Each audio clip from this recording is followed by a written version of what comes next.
Isang magandang araw po sa inyo pong lahat. At narito po tayo sa ating pag-aaral po sa salita ng Diyos. Ang history po no ng sanlibutan, no, the world history.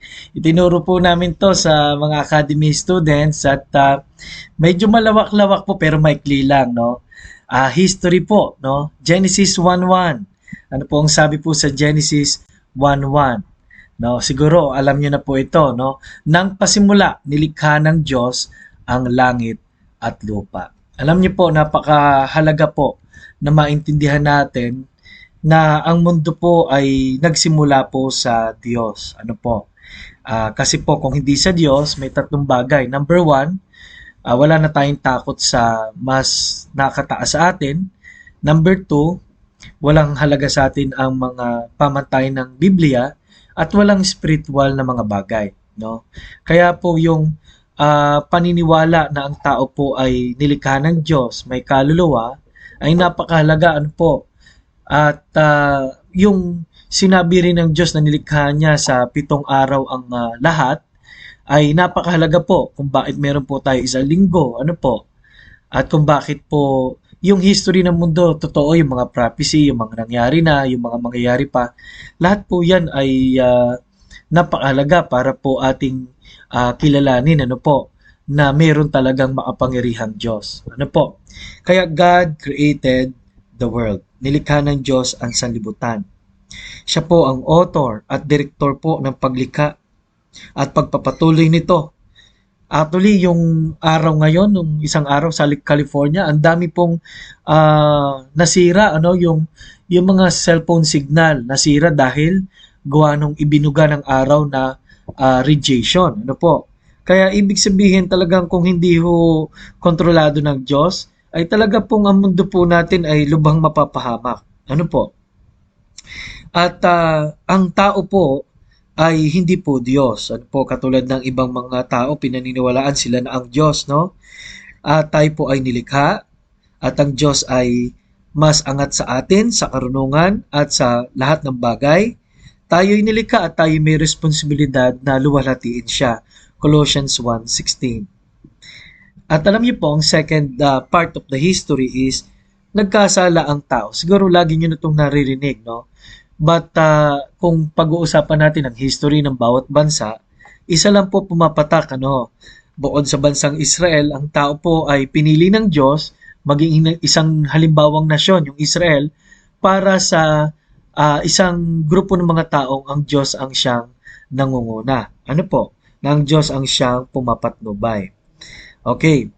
Kaya lang, yun nga po, babalik po tayo na ang tao ay nagkasala, no? Binigyan ng Diyos ng mga rules si tao, particular po sa halamanan ng Eden, doon po natin makita ang kaisa-isang rule niya na huwag kakainin ang bunga ng pagkaalam na masama at mabuti.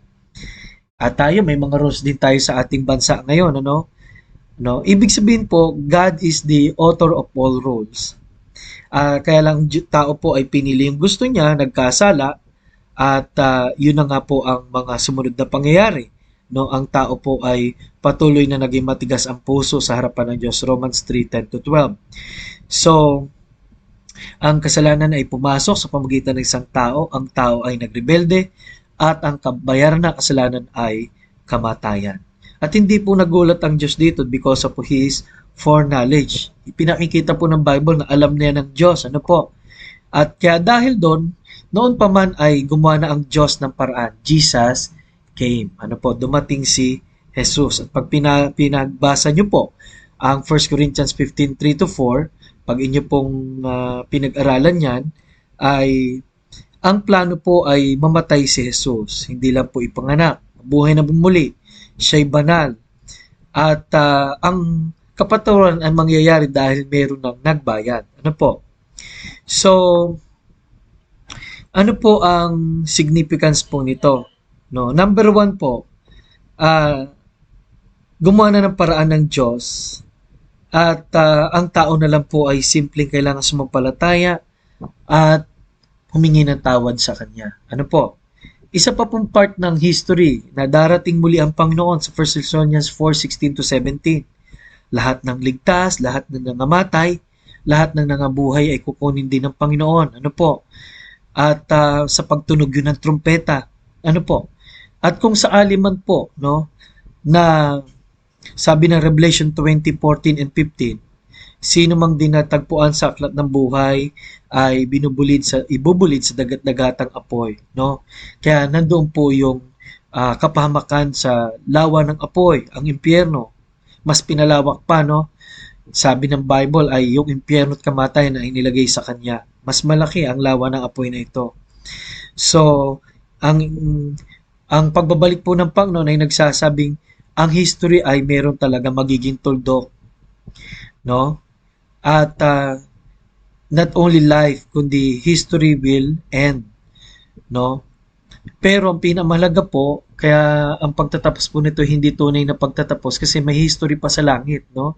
Doon po magpupuri sa Diyos, ikaasal ang bride of Christ, which is lahat ng tumanggap kay Kristo, at ang sabi ng Bible, there will be no more tears, no sorrow, no more crying again, no?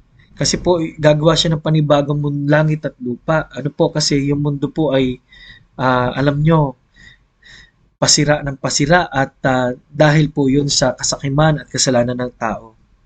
At ngayon, sa history ngayon, no, tayo ay muli, sinabi nga, ay nilikha ng Diyos, no, para sa alwalhati niya, ngunit nagkasala, ngunit namatay na si Jesus, at ang kailangan lang natin gawin ay tanggapin ang kanyang regalo, at sa pagbabalik niya, datman lang tayo nakamatay, tayo ay sigurado.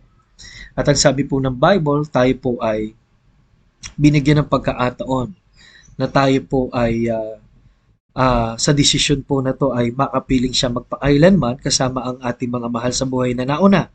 Ano po? So, napakaliwanag po dito, no, na nagkaroon ng reconciliation sa Diyos dahil sa kamatayan ni Jesus. No, kaya napakahalaga ng ating desisyon. Magiging epektibo ang redemption, magiging epektibo po ang sanctification, yung paglagay po ng kanyang banal na espiritu para tayo po ay aariing ganap, ano, yung justification. Kaya mga minamahal, yan po ang totoo po sa world history. Ano po? Kaya sabi ng Romans 5:12, ang kasalanan ay pumasok sa sanlibutan sa pamagitan ng isang tao, ngunit ang kalayaan sa pamagitan ni Kristo. Kaya ang tanong po ay, nawa natanggap mo na ang kalayaang nasa kanya. Galatia 5:1. Sa lahat ng sumampalataya kay Kristo, hindi na mapahamak, mayroong buhay na walang hanggan. John 3:16. Panginoong Diyos, Ama, salamat po. Dahil sa araw nito, kami Panginoon ay muli po na nakapag-aral. Lagi po ay mangungusap sa aming buhay. At nawa po, sa history man ng aming buhay ngayon, personal, nawa nakita po namin hindi lang ang iyong kabutihan, ang iyong pagmamahal. At hanggang ngayon, buhay pa rin kami. Salamat po, may pamilya pa rin. Pero kung may mga problema at pagsubok, nawa paalala niyo po sa amin ang iyong mga pangako. You will never leave us nor forsake us. Maraming salamat po. Ito po ay aming samo at dalangin sa pangalan ni Jesus. Amen at amen. Salamat po at ito po muli si Pastor Paul Borja nagsasabing kailangan natin ang Panginoon.